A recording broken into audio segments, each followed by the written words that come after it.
Eh bien, à vous qui avez pensé qu'il n'était pas superflu de prendre sur vous de nous suivre aujourd'hui, encore dans nos 40 gestes d'amour de carême par le pape François. Ensemble, comme l'indique l'épisode de ce jour, nous allons trier le superflu pour le donner aux autres. Essayons de nous mettre d'accord sur le sens du mot superflu afin que nous puissions être au même niveau de compréhension et au même niveau d'action. C'est le point de départ, que nous puissions être d'accord. Selon les dictionnaires consultés, le superflu est défini comme ce qui est en plus du nécessaire, ce qui est en plus du nécessaire, ou qui n'est pas strictement nécessaire. Par conséquent, le superflu, c'est ce qui est en excédent ou de trop. Si nous comprenons ainsi, alors nous allons comprendre ensemble l'histoire que je vais vous conter. Il y a quelques années de cela, sur une paroisse, une dame qui est arrivée avec sa voiture, d'où son chauffeur a fait sortir 2 grandes valises et un très gros sac. Les valises contenaient des habits et le sac des chaussures. La dame a fait savoir au curé que les colis étaient destinés à la Caritas. Le curé, habitué à certains types de dons presque inutilisables à la Caritas, ouvre les valises ainsi que le sac. Mais là, cette fois-ci, c'était vraiment un don. Des vêtements et des chaussures quasi neufs. Il remercia la dame qui avait compris que le superflu n'était pas l'abîmé, le dégradé ou le non utilisable. Malheureusement, ce que nous faisons et ce que nous voyons. En effet, il nous faut corriger cette mauvaise compréhension du superflu. Il nous faut arrêter avec ces actes qui dégradent le donateur en premier. Pas tellement celui qui reçoit, mais celui qui donne. Il ne s'agit pas de donner pour se débarrasser de ce qu'on ne veut plus ou de ce qu'on ne peut plus utiliser ou de se donner bonne conscience. Non.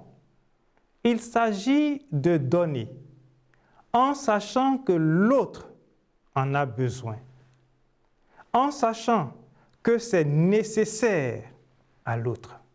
Quelqu'un un jour me faisait savoir que chaque objet superflu à notre niveau peut être utile à quelqu'un d'autre.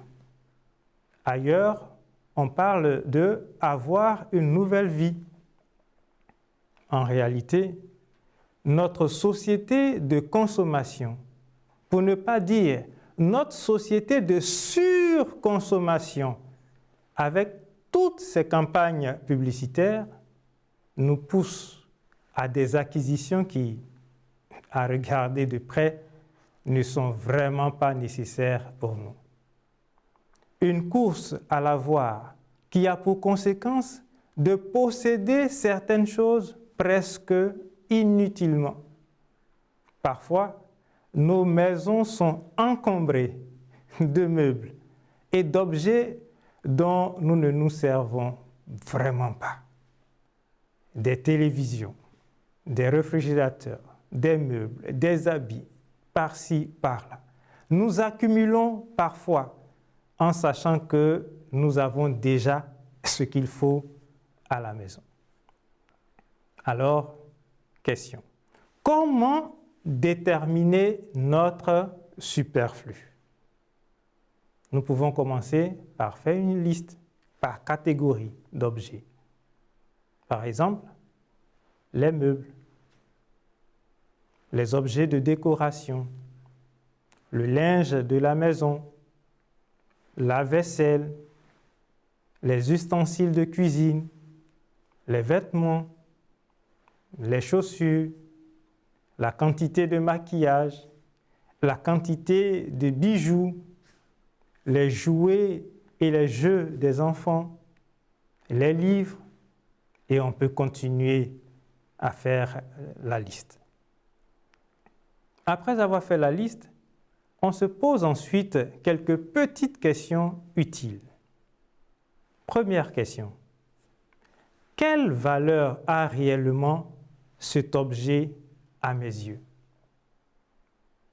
En quoi est-il utile pour moi? Qu'est-ce que cela m'apporte de l'avoir? Le conserver, ça me coûte quoi? Le donner, ça me coûte quoi? Ce sont ces genres de questions que nous devons pouvoir nous poser afin de pouvoir agir. Ces actions nous permettront de déterminer ce qui est indispensable et ce qui ne l'est pas du tout pour nous.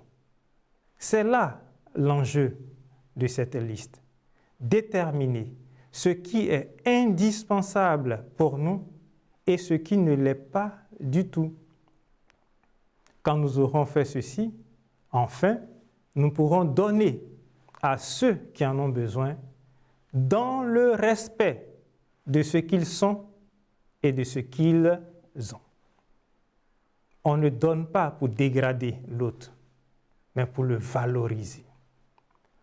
Mes frères, mes sœurs, vivons simplement, vivons mieux, vivons heureux avec ce qui nous est nécessaire.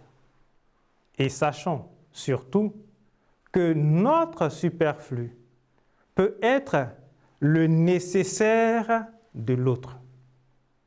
Notre superflu peut être le nécessaire de l'autre. Ne gardons que ce qui est essentiel ou indispensable pour vivre une vie plus harmonieuse, plus simple, plus ordinaire et plus naturelle. À l'encontre de cette pensée, plus nous possédons, plus nous serons heureux. Il faut plutôt dire, plus nous donnons, plus nous sommes épanouis. Que Dieu nous donne assez de force pour pouvoir donner aux autres le nécessaire qu'il leur faut en prenant sur notre superflu qui n'est pas ce qui est abîmé, dégradé. À bientôt.